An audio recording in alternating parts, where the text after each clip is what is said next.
zagenze okuwera ssaawa emu ey'okumakya ng'abantu basimbye layini wali eri ku lubiri emmengo basobola okubeera nga bayingira mu nkuuka. Kino eno sikirabangako. Zagenze okuwera ssaawa emu kitundu ng'olwedde abantu batandise okuyingira mu nkuuka. Zagenze okuwera ssaawa bbiri amazima. Omutegesi w'enkuuka oli ku buzibu. In fact, ne stages oba steps ezisemberayo ddala okubeera nga bafinalizinga stage. Omanyi waliwo ebintu ebimu by'ogamba bino tubisuzaayo kiyinza obutakola enkuba weetonyo oba kino eno kibaawo. Buno eno tubuteekawo ku makya nga tutandise. Bagenza obiteekayo ku makya nga abantu bayingidde dda mu enkuuka. Awo otegeera ki ekigenda okubeera mu nkuuka. Nkuleetedde ebintu bingi ne poliisi byevuddeyo okubeera ng'eyogerako ng'abantu baselebratinga okubeera nga bayingira omwaka omupya. Katutandikirewa. Katandike n'akapoliisi actually nkakuzanye so that otegera bulungi nnyo ensonga eno weri then nkuzeeyo ku buli kimu nga we kiri mu kubeera nga kitambula wali eri mu enkuuka. So okusinziira ku poliisi evuddeyo ne regulatinga ebintu ebirina okubeera nga bikolebwa nga abantu baselebratinga okubeera nga bayingira omwaka omupya. Naye nga mu ebyo byevuddeyo okubeera nga regulating egambye n'emala ekusanga ng'okumya ekipiira. Kakibeere kapiira ka ggaali, kakabeere kapiira ka pikipiki, kebeere mupiira gwa mmotoka. Poliisi n'emala ekusanga ng'okumya omupiira ebyo byakoma dda. Yebalira naye emipiira bewakyabyoky abantu. Even last year nzijukira abantu babyokya. Naye buneeno bwe sitamanyi buneeno. Actually bo tebabwogeddeeko naye buno obuntu bwe batimbanga Christmas tree emiti. Obutali buno obuli modern obuli artificial buyitanga buneeno bwe batimbanga kedda babuyita bati obukomera. Yes, nga abantu batemawo obukomera oba babuyita bukomera nze lyerinnya linzijidde. Obwo obukomera nga babuteekamu mu Christmas kati Christmas egenda okugwayo n'ennaku zineeno nga kakazeemu ng'abantu ku 31st bakwokya. Yes. Obocha tebabuganye oba abantu bakyabokya kubanga kati buli nyumba gy'ogendamu abatimba Christmas batimba buno buli artificial. Kachai kabo buli vintage bwavaawo. Naye nga wet police wegambye ku nsonga z'okucelebratinga New Year kansooke nkakuzanyire then nkomewo nkuwe ekiri mu nkuuka. Amateeka geegano.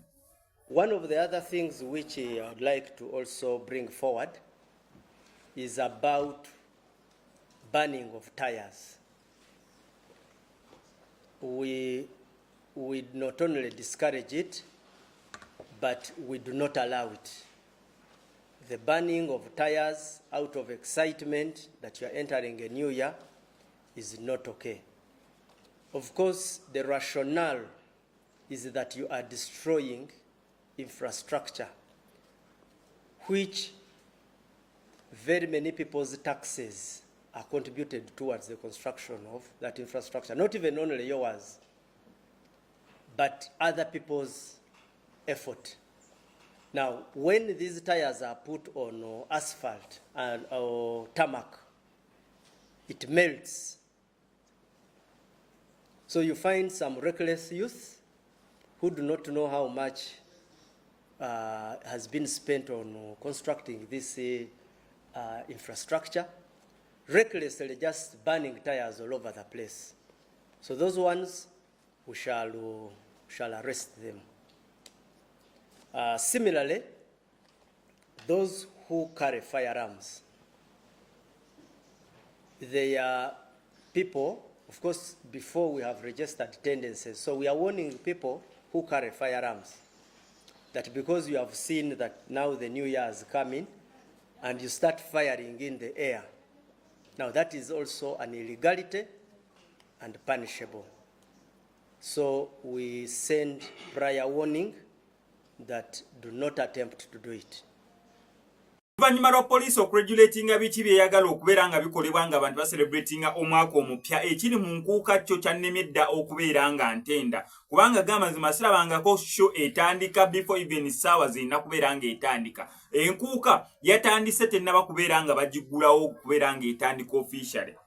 Abantu bayisaawo emu olwedde babadde basimbye eddalayini omuntu simanya ya mutwalo kyeka ya mutwalo simanyi bulungi sente za naye enkuuka kyeka ya mutwalo webeera nga ya mutwalo omuntu ayagala omutwalo gwe aguyingiremu ssaawa emu ey'okumakya zigenda okuwera ssaawa 5 ng'abantu basumuludde eddendongo weziyingirira 8 ng'omuntu yakooye dda zigenda okuwera 10 ng'omuntu takyabitegeera. Abayimbi abaakabi abasinga bagenda okutandika okuyiba between ssaawa 12 paka actually teriko yona bakabi omuyimbi wajira wayimbira ngo yagenda owekanga ngo omuyimbi omunene ayimbye ku ssaawa 8 ayimbye ku ssaawa 6 olw'ensonga bambabira balinayo concerts endazi balina okubeera nga baatendinga ekire ekikeesa 30 kikeesa nga first so leero 31st muyimbi wajira wagenda kati abantu we bakitegeera we bati bakeerayo ku makya ekirungi ekiri ab'emmere gye bali ekirungi ekiriyo ab'ebyokunywa gye bali ekirungi ekiriyo ndowooza okwebaka we wali engeri kisaawe kinene vanya eri wali abantu funa eno wali akasubisubi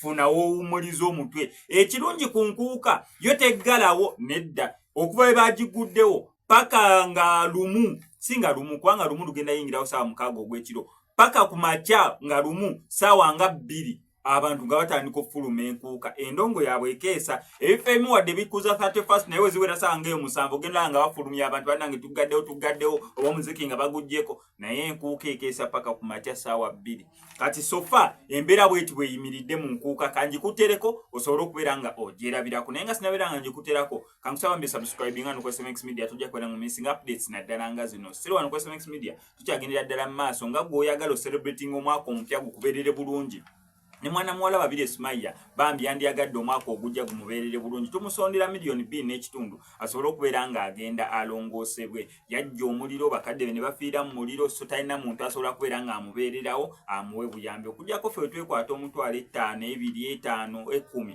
tusobola okubeera nga tutaasa mwana muwala ono naye omwaka ogujja nasobola okubeera nga agenda ne bamukolako sajja twagala tugikole mu first week eza January zino ezigenda otandika tweyanza nnyo tweyanzegere omuntu yenayina asobola okubeera nga tuterako akantu konna ku namba y'essimu gy'olaba ku screen tweyanza nnyo tweyanzeeko